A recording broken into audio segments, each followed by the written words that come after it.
என் உயிரின் உயிரான விடுதலை சிறுத்தைகளே, உங்கள் அனைவருக்கும் என்னுடைய வணக்கத்தை தெரிவித்துக் கொள்கிறேன்.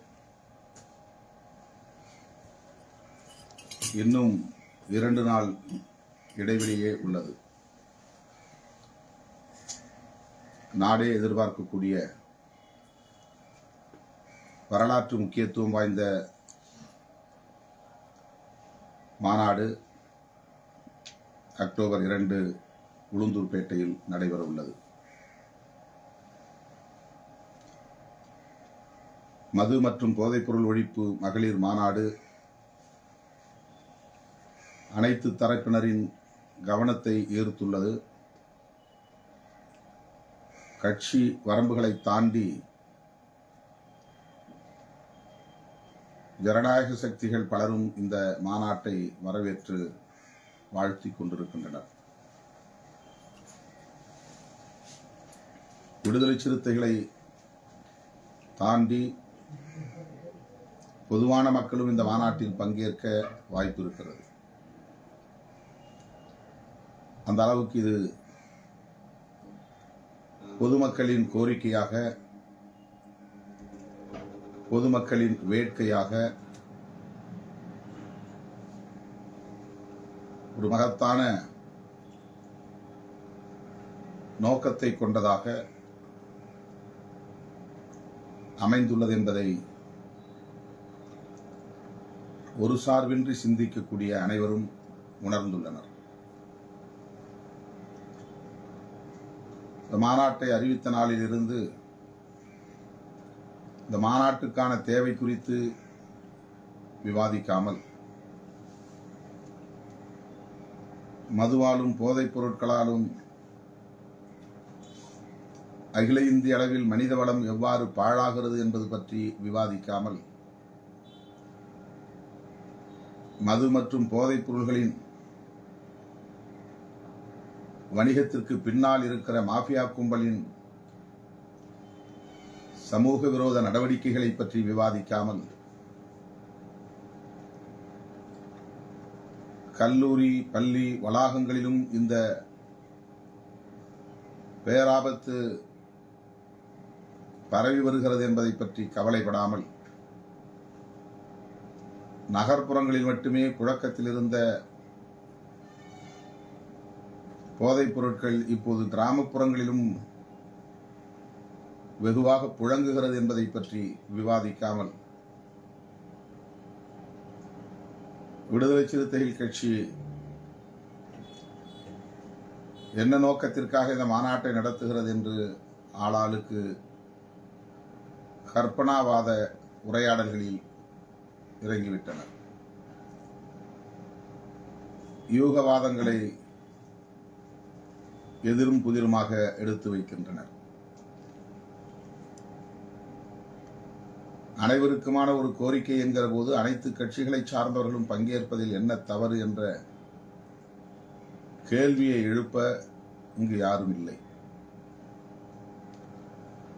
அதிமுகவும் இதில் பங்கேற்கலாம் என்று நான் சொன்னதை அடுத்து ஒட்டுமொத்தமாக இந்த மாநாட்டின் நோக்கத்தையே மடைமாற்றம் செய்துவிட்டார்கள். ஏராளமான கற்பிதங்களை கருத்துக்களாக அவரவர் விருப்பம் போல் வாய்க்கு வந்தபடி பேச ஆரம்பித்து விட்டார்கள். அதனால் மதுவின் பாதிப்புகளை இங்கு யாரும் பேசவில்லை. மதுவுக்கு பின்னால் இருக்கிற சதிவலை பின்னல்களை பற்றி யாரும் பேசவில்லை என்பது வேதனை அளிக்கிறது. ஆண்கள் மட்டுமே இந்த மது மற்றும் போதைப் பொருள் பழக்கத்திற்கு ஆளாகி அடிமையாகிறார்கள் என்று, பெரும்பாலும் ஆண்கள் மட்டுமே அப்படி அடிமையாகிறார்கள் என்று நாம் அறிவோம். அண்மை காலமாக வருகிற புள்ளி விவரங்கள் இதற்கு பெண்களும், குறிப்பாக இளம் பெண்களும் கடுமையாக பாதிக்கப்பட்டு வருகிறார்கள் என்பதை அறிந்து மிகுந்த வேதனைக்கு தள்ளப்பட்டிருக்கிறோம், அதிர்ச்சிக்கு ஆளாகி இருக்கிறோம். அருமை தோழர்களே, இது குறித்த உரையாடல்கள் நிகழவில்லை என்பது உள்ளபடியே ஏமாற்றத்தை தருகிறது.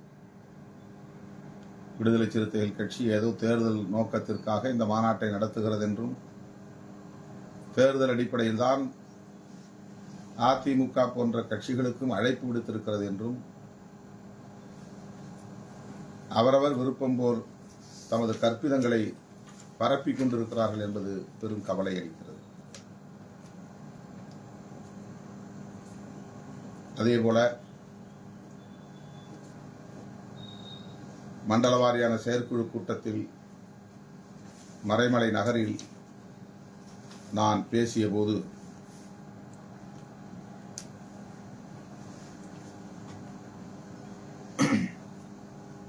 கடந்த காலத்தில் நாம் எவ்வாறு பயணித்தோம்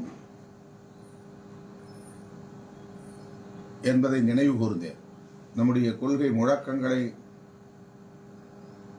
மீண்டும் சுட்டிக்காட்டினேன்.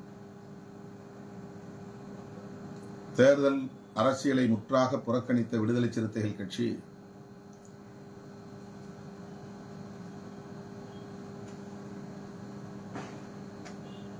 தேர்தல் அரசியல் அடியெடுத்து வைத்த போது விளிம்பு நிலை மக்களுக்கு ஆட்சியிலும் பங்கு, அதிகாரத்திலும் பங்கு என்கிற முழக்கத்தை நாம் முன்வைத்தோம். அதனை நினைவுபடுத்தினேன், நினைவு கூர்ந்தேன். இதை வைத்துக் கொண்டு திமுகவுக்கு நாம் ஏதோ சைகை காட்டுகிறோம்,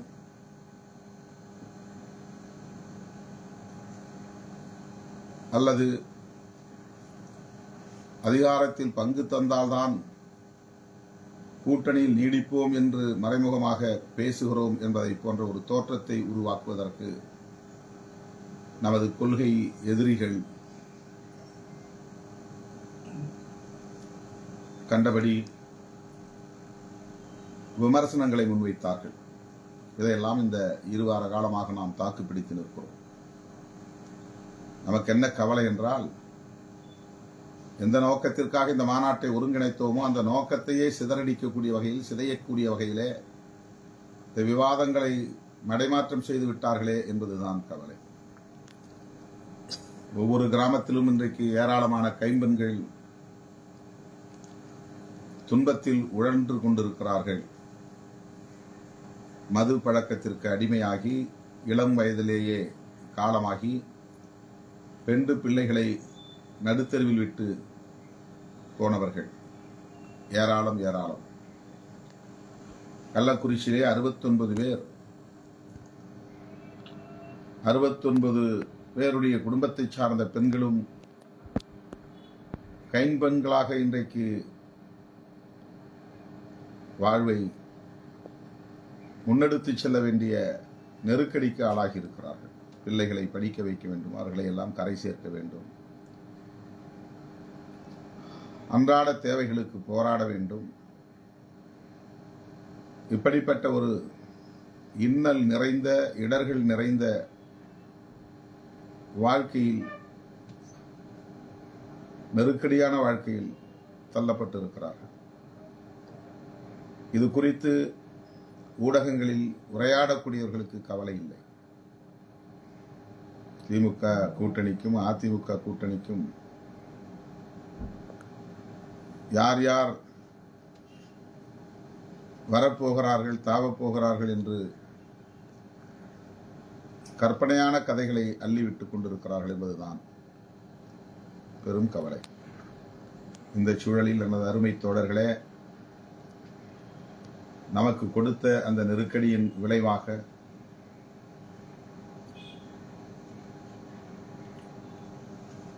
மாநாட்டு பணிகளில் போதிய கவனம் செலுத்த இயலவில்லை, குறிப்பாக என்னால். என்றாலும் எனக்கு ஒரு நம்பிக்கை உள்ளது. ஏராளமான மாநாடுகளை நடத்திய அனுபவம் உள்ளவர்கள் தான் இன்றைக்கு பல்வேறு பொறுப்புகளில் எல்லா மட்டங்களிலும் இருக்கிறீர்கள். மாநாட்டுக்கான ஒருங்கிணைப்பு குழுவும் நியமிக்கப்பட்டிருக்கிறது. ஒருங்கிணைப்பு குழுவை சார்ந்தவர்கள் போதிய அனுபவம் உள்ளவர்கள் என்பதை நான் அறிவேன். ஆகவே மாநாட்டுக்கான பணிகள் சிறப்பாக நடந்தேறி வருகின்றன என்று நான் பெரிதும் நம்புகிறேன். லட்சக்கணக்கான பெண்கள் பங்கேற்கிற ஒரு மாபெரும் மாநாடாக இந்த மாநாடு அமையும் என்று மிகப்பெரிய நம்பிக்கை உள்ளது. மகளிர் மாநாடு என்பதனால் மகளிர் சீருடை அணிந்து வர வேண்டும் என்கிற ஒரு நிலைப்பாட்டை இந்த மாநாட்டில் நாம் எடுத்திருக்கிறோம். பல்லாயிரக்கணக்கான பெண்கள் இன்றைக்கு சீருடையில் வர தயாராகி கொண்டிருக்கிறார்கள் என்பது பெரும் மகிழ்ச்சியை தருகிறது. இது மழைக்காலம்தான், அது வேறு அச்சமாக இருக்கிறது. மழை வராமல் இருக்க வேண்டும் என்று எதிர்பார்க்கிறோம். நேரத்தே மாநாட்டை முடித்தாக வேண்டும் என்கிற பதைப்பும் இருக்கிறது. ஆகவே 3 மணிக்கெல்லாம் நீங்கள் உளுந்தூர்பேட்டைக்கு வந்து சேர வேண்டும், 4 மணிக்கு மாநாட்டை தொடங்கிவிடலாம் என்று எதிர்பார்க்கிறேன். இந்த முறையாவது என் எதிர்பார்ப்பை நிறைவேற்றக்கூடிய வகையில் தோழர்கள் நேரத்தே வந்து சேர வேண்டும் என்று அழைப்பு விடுக்கிறேன். இசை நிகழ்ச்சியோடு தொடங்குகிற இந்த மாநாடு 8 மணிக்கு நிறைவு பெற வேண்டும் என்பதுதான் நமது திட்டம், ஏற்பாடு. எனவே வெகு தூரத்தில் உள்ள மாவட்டங்களை சார்ந்தவர்கள், தென் மாவட்டங்களை சார்ந்தவர்கள், மேற்கு மாவட்டங்களை சார்ந்தவர்கள் இந்த நேரத்தையும் தூரத்தையும் கணக்கிட்டு அதன் அடிப்படையில் உங்கள் பயண ஏற்பாட்டை செய்ய வேண்டும். 10 மணிக்கு மேல்தான் தலைவர் பேசுவார், அப்போது போனால் போதும் என்று எண்ணக்கூடாது. அந்த அடிப்படையிலே நீங்கள் காலத்தை விரயம் செய்யக்கூடாது. ஆங்காங்கே வழியில் தேநீர் சாப்பிடுகிறோம், மதிய உணவு சாப்பிடுகிறோம் என்று வண்டிகளை நிறுத்தி காலத்தை விரயம் செய்யாமல் புறப்பட்ட இடத்திலிருந்து மாநாட்டு திடல் வரையில் பாதுகாப்பாக நீங்கள் வந்து சேர வேண்டும். இடையில் எங்கேயும் வண்டியை நிறுத்தாமல் வந்து சேர வேண்டும் என்று நான் கேட்டுக்கொள்கிறேன். பெண்களை பெருமளவில் நாம் திரட்டுகிற சூழலில் அவர்களின் பாதுகாப்பு மிக முக்கியமானது. அதை உறுதிப்படுத்த வேண்டிய பொறுப்பு மாவட்ட செயலாளர்கள் மற்றும் மேலிட பொறுப்பாளர்களுக்கான கடமையாகும். ஆகவே முன்கூட்டியே அவர்களுக்கான உணவு, அவர்களுக்கான குடிநீர் ஆகியவற்றை ஏற்பாடு செய்ய வேண்டும். நாளைக்குள்ளாக உங்கள் மாவட்டங்களில் இருந்து எத்தனை வண்டிகள் வருகின்றன, அந்த வண்டிகளின் எண்கள் என்ன என்கிற விவரங்களை தலைமைக்கு நீங்கள் வாட்ஸ்அப் மூலமாக அனுப்பி வைக்க வேண்டும். தலைமை நிலைய செயலாளர் பாலசிங்கம் உங்களோடு தொடர்ந்து தொடர்பில் இருக்கிறார் என்பதை நான் அறிவேன். ஆகவே அவருக்கு அந்த பட்டியலை தந்தால் காவல்துறையினருக்கும் நாம் தந்துவிட முடியும். எந்தெந்த மாவட்டங்களை சார்ந்தவர்கள் எந்தெந்த பகுதிகளில் வண்டிகளை நிறுத்த வேண்டும் என்பதை காவல்துறையினர் வகைப்படுத்தி பிரித்து ஏற்பாடுகளை செய்து வருகிறார்கள். ஆகவே காவல்துறையினருக்கு முழுமையான ஒத்துழைப்பை நாம் நல்க வேண்டும். அதுதான் மாநாடு சிறப்பாக நடப்பதற்கு ஏதுவாக இருக்கும். இல்லை என்றால் மொத்தமாக மக்கள் ஒரு இடத்திலே வந்து குவிந்தால் ஆளாளுக்கு விருப்பம் போல் வண்டிகளை இங்கும் அங்கும் கொண்டு போனால் போக்குவரத்து நெரிசல் ஏற்படும் என்பதால் வெகு தூரத்தே நம்முடைய வண்டிகளை காவல்துறையினர் நிறுத்தி விடுவார்கள். மாநாட்டுக்கு வந்து சேர முடியாது. இது சென்னை திருச்சிராப்பள்ளி நெடுஞ்சாலை, 4 வழிச்சாலை. அதை ஒட்டி மாநாட்டு திடல் அமைந்திருக்கிறது. உளுந்தூர்பேட்டைக்கு உள்ளே செல்லுகிற சாலையின் வலதுபுறத்திலே அந்த மாநாடு நடைபெறுகிறது.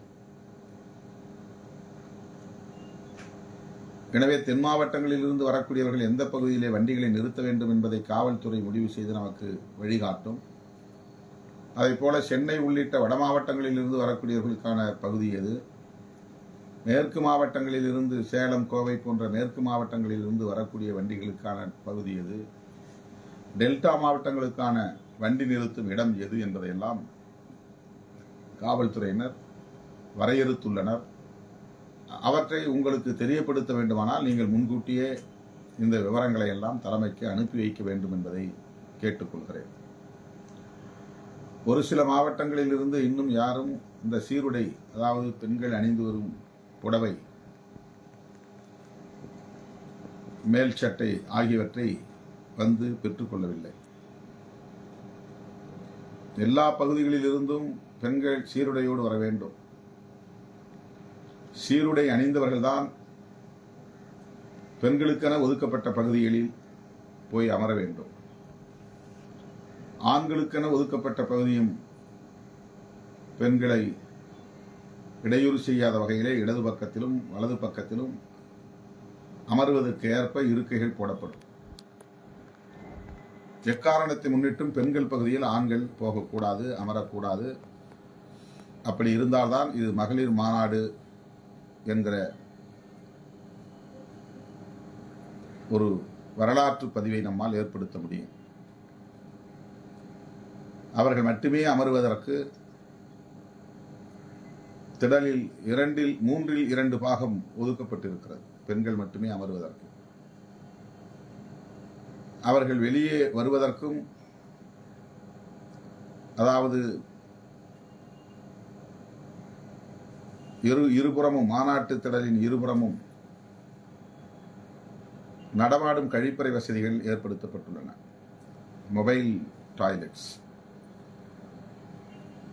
இயற்கை உபாதைகளை ஒட்டி வெளியே வர விரும்புகிற பெண்மணிகள் அதற்குரிய வழியில் வந்து மீண்டும் அவரவர் இருக்கைகளில் போய் அமர வேண்டும். நிகழ்ச்சி முடிகிற வரையில் எல்லோரும் கட்டுப்பாட்டோடு இருக்கைகளில் அமர்ந்திருக்க வேண்டும். ஒருவேளை தூறல் விழுந்தாலும் யாரும் களையக்கூடாது. மழையில் நனைவதால் நாம் கரைந்து போகப் போவதில்லை. ஒரு நாள் மழை தூறலில் நனைவதால் உடல்நலம் பாதிக்கப்பட்டு போவதில்லை. எனவே இந்த உறுதிப்பாட்டோடு நீங்கள் அனைவரும் வர வேண்டும். மாநாட்டை சிறப்பாக நடத்துவதற்கு மாநாட்டில் பங்கேற்பவர்கள் கட்டுப்பாட்டோடு பங்கேற்க வேண்டும் என்பது முக்கியமானது. எத்தனை மணிக்கு வந்தாலும் மாநாடு முடிகிற வரையில் இருக்கையில் அமர்ந்திருக்க வேண்டும். அது ஒரு கட்டுப்பாடு. பெண்களுக்கான பகுதிகளில் பெண்கள் மட்டுமே அமர வேண்டும். ஆண்கள் அந்த பகுதிக்குள் போகக்கூடாது என்பது ஒரு கட்டுப்பாடு. மீடியாவுக்கென்று ஒதுக்கப்பட்டிருக்கிற பகுதிகளில் தோழர்கள் ஆக்கிரமிப்பு செய்யக்கூடாது, அவர்களுக்கு இடையூறு செய்யக்கூடாது. அது ஒரு கட்டுப்பாடு. மாநாட்டின் மிக முக்கியமானவை வெளிச்சம், அதாவது லைட், ஒளிபெருக்கி. இந்த இரண்டுக்கும் இடையூறு செய்யக்கூடிய வகையில் ஆளாளுக்கு அங்கும் இங்கும் ஏறக்கூடாது. ஒளிபெருக்கி மேலே ஏறி நிற்பது, விளக்கு வெளிச்சத்திற்காக போடப்பட்டிருக்கிற கேபிள்ஸ், அந்த வயர்ஸ், அவற்றை மிதித்து சேதப்படுத்தக்கூடிய வகையிலே நடந்து கொள்வது, இதனால் ஒளிபெருக்கி துண்டிக்கப்பட்டுவிடும் அல்லது விளக்குகள் எரியாமல் தடுக்கப்பட்டுவிடும். மாநாட்டின் சிறப்பு குன்றி போகும். ஆகவே அருமை தோழர்கள், மாநாட்டில் கடைபிடிக்க வேண்டிய முக்கியமான கடமை கட்டுப்பாடு. உங்களுக்கென்று ஒரு இருக்கை எங்கே உள்ளது. ஆகவே நீங்கள் மாநாட்டுக்கு வந்ததும் உங்களுக்கான இருக்கையை பிடித்து அந்த இருக்கையில் அமர்ந்து கொள்ள வேண்டும். நிகழ்ச்சி முடிகிற வரையில் இந்த இருக்கையிலே தான் நான் இருப்பேன் என்று உறுதி எடுத்துக் கொள்ள வேண்டும். மாநாடு நடந்து கொண்டிருக்கிற போது கூச்சலோ இறைச்சலோ எழுப்பக்கூடாது. மிக கவனமாக இருக்க வேண்டும். விஐபி அல்லது விவிஐபி என்று தோழமை கட்சிகளை சார்ந்தவர்களோடு வருகிற பேச்சாளர்கள், நம்முடைய மாநாட்டில் பேசுவதற்கு வருகிற பேச்சாளர்களோடு வருகிற முக்கியஸ்தர்கள் அமர்வதற்கென்று ஒதுக்கப்பட்ட பகுதிகளில் எக்காரணத்தை முன்னிட்டும் நமது இயக்கத்தோழர்கள் போய் அமரக்கூடாது. நமது கட்சியின் துணை பொதுச் செயலாளர்கள், அமைப்புச் செயலாளர்கள், மாநில செயலாளர்கள், துணைநிலை அமைப்புகளின் முன்னணி பொறுப்பாளர்கள் அந்த பகுதியிலே அமர்வதற்கு இருக்கை உண்டு. மாவட்ட செயலாளர்கள், இதர முன்னணி பொறுப்பாளர்கள் அனைவரும் மக்களோடு மக்களாக அமர்கிற இருக்கைகளில் போய் அமர்ந்து கொள்ள வேண்டும். மேடையில் ஏறுவதற்கு யாருக்கும் அனுமதி இல்லை. கூட்டணி கட்சிகளை சார்ந்த மகளிரணி தலைவர்கள் அமர்கிறார்கள். கட்சியின் தலைவர் மற்றும் பொதுச் செயலாளர்கள் மூவருக்கு மட்டும் மேடையில் இருக்கைகள் போடப்படும். மற்ற அனைத்து பொறுப்பாளர்களும் எதிரே உள்ள இருக்கைகளில் தான் அமர வேண்டும். இதை முதலில் முன்னணி பொறுப்பாளர்கள் தங்கள் நெஞ்சிலே இருத்திக் கொள்ள வேண்டும். நாம் போகலாம், நம்மை யார் தடுப்பது?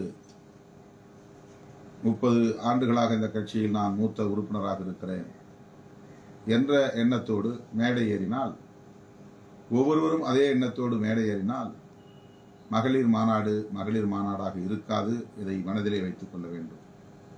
நமக்கு மாநாடு வெற்றிகரமாக அமைய வேண்டும், சிறப்பாக அமைய வேண்டும். மாநாட்டு தீர்மானங்கள் நாடு முழுவதும் போய் சேர வேண்டும். இதுதான் நமக்கு முக்கியமே தவிர, மேடையிலே எனக்கு இருக்கை உண்டா இல்லையா என்ற அடிப்படையிலே இதை அணுகக்கூடாது. தயவுகூர்ந்து தோழர்கள் இதை மனதிலே வைத்துக் கொள்ள வேண்டும். புடவைகள், அதாவது சீருடை புடவைகள் பெற்றுக்கொள்ளாத மாவட்ட செயலாளர்கள் யார் யார் என்கிற பட்டியல் எடுக்கப்பட்டிருக்கிறது.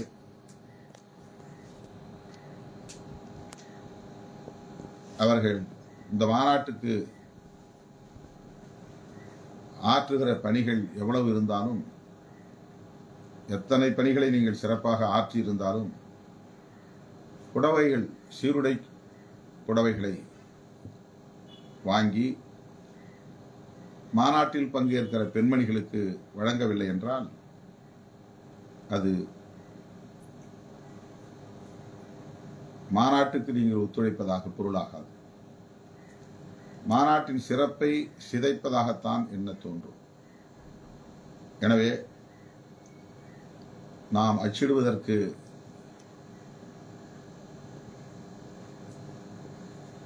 எவ்வளவு ஆணையிட்டோமோ, எவ்வளவு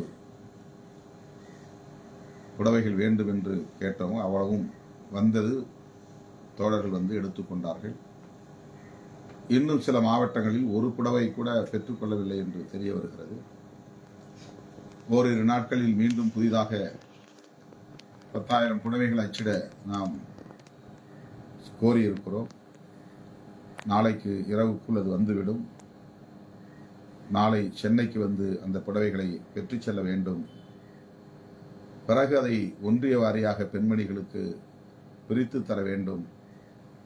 புடவையை விநியோகம் செய்கிற போது அவர்களுக்கு கட்டணம் இல்லாமல் தான் தர வேண்டும் என்பதை தொடக்கத்திலேயே நான் குறிப்பிட்டு விட்டேன். இந்த புடவைக்கான கட்டணத்தை மாவட்ட செயலாளர்கள் அல்லது மாநாட்டு ஒருங்கிணைப்பாளர்கள்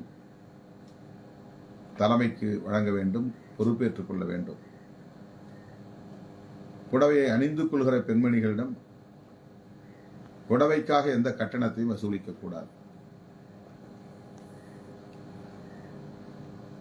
இதற்கு முன்பு கட்டணம் செலுத்துவதாக சொல்லி புடவைகளை வாங்கி சென்றவர்கள், பாதி கட்டணத்தை செலுத்தி இன்னும் பாதி செலுத்தாமல் இருப்பவர்கள் நாளை 30ஆம் தேதிக்குள்ளாக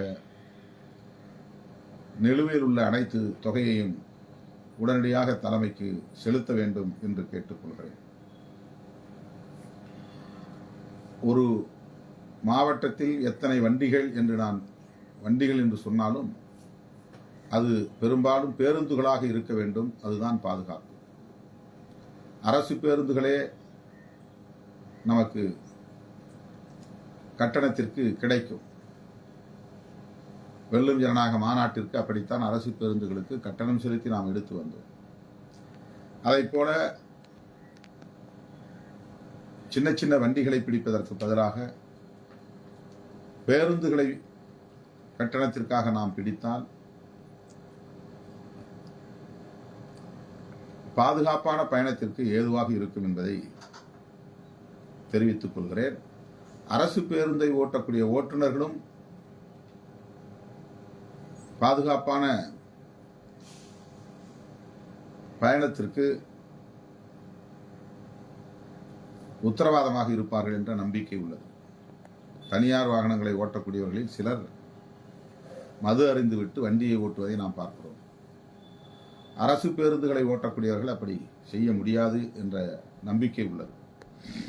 ஆகவே எந்த அளவுக்கு அரசு பேருந்துகளை நியமிக்க முடியுமோ, பதிவு செய்து கொள்ள முடியுமோ, அந்த அளவுக்கு அரசு பேருந்துகளை எடுத்து வருவதற்கான முயற்சிகளை மேற்கொள்ள வேண்டும் என்று நான் கேட்டுக்கொள்கிறேன். 2 நாட்களுக்கு முன்புதான் நான் இந்த துண்டறிக்கையை இறுதி செய்தேன். அது 4 பக்கம் 5 பக்கம் என்கிற அளவுக்கு பெரிய அளவிலே நாம் அறிக்கையாக கொடுத்த கண்டென்ட். அந்த அறிக்கையே அப்படியே துண்டறிக்கையாக அடித்துக் கொள்ள வேண்டும் என்று நான் சொன்னேன். அதில் பெரும்பான்மையாக சுருக்கி 1/4 பக்கம் அளவுக்கு என்னுடைய முகநூலிலே பதிவு செய்திருக்கிறேன். அவற்றை பதிவிறக்கம் செய்து ஆங்காங்கே அச்சிட்டு முடிந்த வரையில் எஞ்சியுள்ள இந்த 2 நாட்களில் வீடு வீடாக சென்று மக்களிடையே விநியோகம் செய்ய வேண்டும், பரப்புரையை மேற்கொள்ள வேண்டும் என்று கேட்டுக்கொள்கிறேன். இன்றைக்கு மாலை 5 மணி அளவில் மாநாட்டு ஒருங்கிணைப்பாளர்களோடு நான் ஜூம் இணைப்பு வழியாக கலந்தாய்வு செய்ய கோரியிருக்கிறேன். மாலை 5 மணி அளவில் ஜூம் இணைப்பு வழியாக நடைபெற உள்ள கலந்தாய்வு கூட்டத்தில் மாநாட்டு ஒருங்கிணைப்பாளர்கள், அதாவது தலைமையிடத்து பொறுப்பாளர்கள் தவறாமல் பங்கேற்க வேண்டும் என்று நான் கேட்டுக்கொள்கிறேன். அடுத்து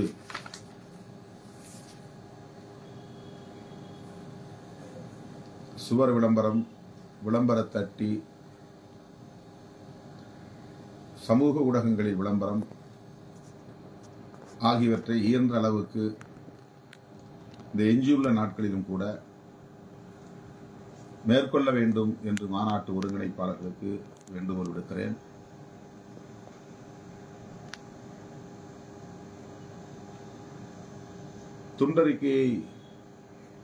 அறிக்கை ஒருபுறம் கோரிக்கைகளோடு உள்ளது. அந்த பக்கத்தில் கீழே உங்களுடைய மாவட்டத்தின் பெயரை குறிப்பிட்டு அச்சிட்டுக் கொள்ளலாம். அதற்கு ஸ்பேஸ், அந்த இடம் இருக்கிறது. அதை நீங்கள் சரி செய்து இடத்தை தேவையான அளவுக்கு எடுத்துக்கொள்ள முடியும். அந்த அளவுக்கு கீழே இடம் கிடைக்கிற அளவுக்கு ஏற்பாடு செய்யப்பட்டுள்ளது. இன்றைக்கு ஞாயிற்றுக்கிழமை, நாளைக்கு அச்சிட முடியும் 30ஆம் தேதி. 1ஆம் தேதி ஒரு நாள் உங்களுடைய மாவட்டங்களில் கிராமங்களில் வீதி வாரியாக சென்று இப்படி ஒரு மாநாடு நடைபெறுகிறது, இந்த மாநாட்டில் அனைத்து பொதுமக்களும் பங்கேற்க வேண்டும், எல்லோரும் சேர்ந்து ஒருமித்த குரலில் டாஸ்மாக் கடைகளை மூடுவோம் என்று முழங்க வேண்டும், கட்சிகளுக்கு அப்பாற்பட்டு பொதுமக்கள் இந்த கோரிக்கையை வலுவாக பேசினால் இதில் வெற்றி பெற முடியும் என்பதை மக்களுக்கு எடுத்துச் சொல்ல வேண்டும். எனவே பரப்புரை முக்கியமானது, மறந்துவிடக் கூடாது என்பதை மீண்டும் ஒரு முறை நான் அழுத்தமாக சொல்ல கடமைப்பட்டிருக்கிறேன். அருமை தோழர்களே, சமூக ஊடகங்களில் உட்கட்சி விவகாரங்களை எக்காரணத்தை முன்னிட்டும் பதிவு செய்யக்கூடாது. அதை அவ்வப்போது நான் சொல்லி வருகிறேன்.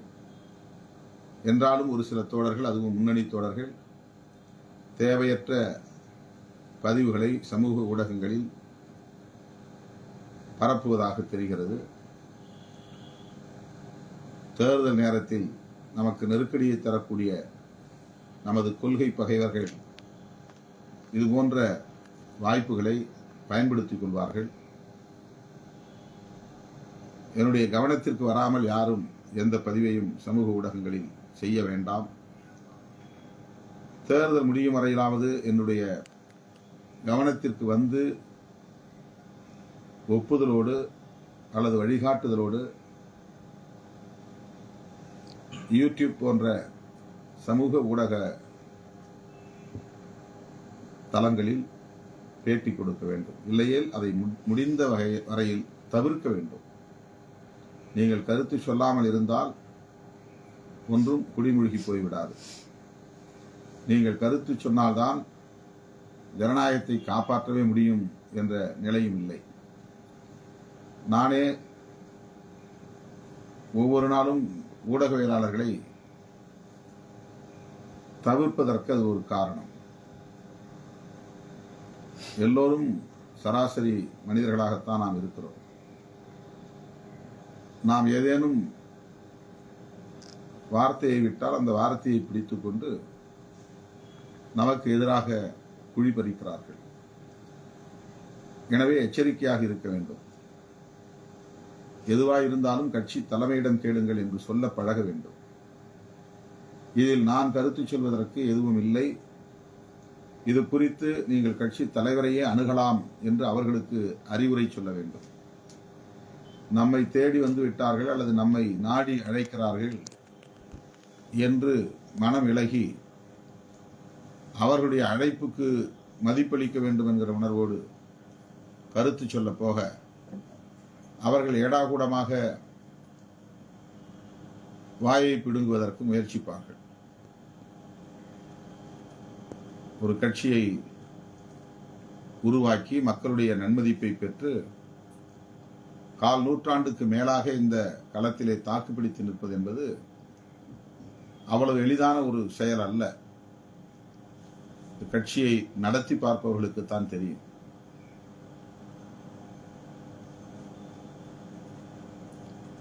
பலர், இந்த அனுபவமே இல்லாத பலர், வெறும் ஆர்வலர்கள் என்கிற பெயரிலே நம்முடைய நிலைப்பாடுகளை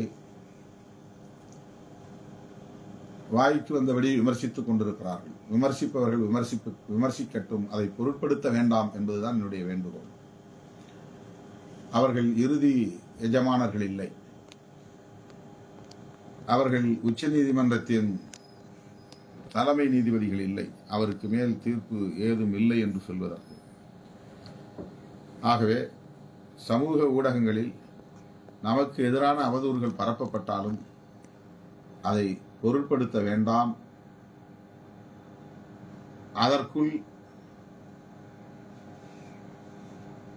நீங்கள் உங்களை தள்ளிவிட வேண்டாம். பிறகு அதிலிருந்து மீள முடியாது.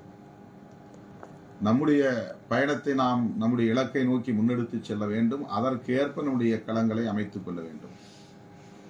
இதில்தான் நம்முடைய கவனம் முழுமையாக குவிக்கப்பட வேண்டும். நம்மை பிடிக்காதவர்கள் எப்போதும் நம்மை பற்றி விமர்சித்துக் கொண்டுதான் இருப்பார்கள். நம்முடைய கொள்கை பகைவர்கள் எதிர்பார்ப்பதையெல்லாம் நாம் செய்ய முடியாது. நமக்கு தற்போதைய சூழலும் தற்போது நம்முடைய கட்சியை கட்டமைக்க வேண்டிய தேவையும்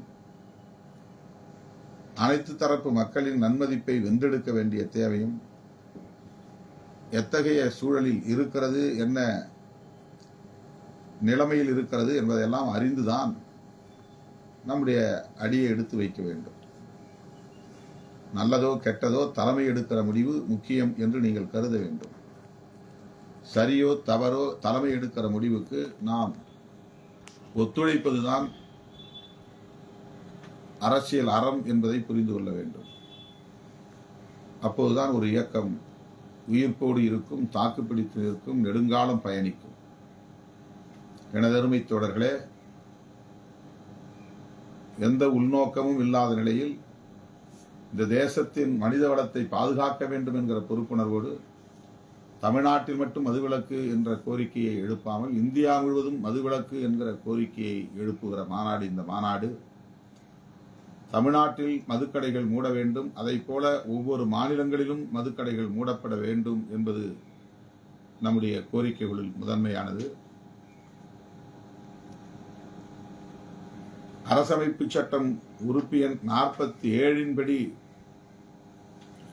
இந்திய ஒன்றிய அரசும் மாநில அரசுகளும் இந்த மது மற்றும் போதைப்பொருள் புழக்கம் குறித்து முடிவெடுக்க வேண்டும், தேசிய கொள்கையை வரையறுக்க வேண்டும் என்பதை வலியுறுத்துகிற மாநாடு இந்த மாநாடு. எனவே நம்மீது காழ்ப்புணர்வோடு யாரும் கக்கினால், வன்மத்தை கக்கினால் அதை கண்டுகொள்ள வேண்டாம். நம்முடைய குறிக்கோளில் கவனத்தை ஒட்டுமொத்த உழைக்கும் மக்களின், விளிம்பு நிலை மக்களின் கோரிக்கை எனவே இதை உரத்து பேசுவோம், தொடர்ந்து பேசுவோம்.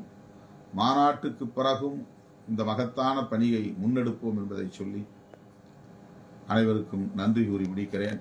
மாநாட்டில் சந்திப்போம்.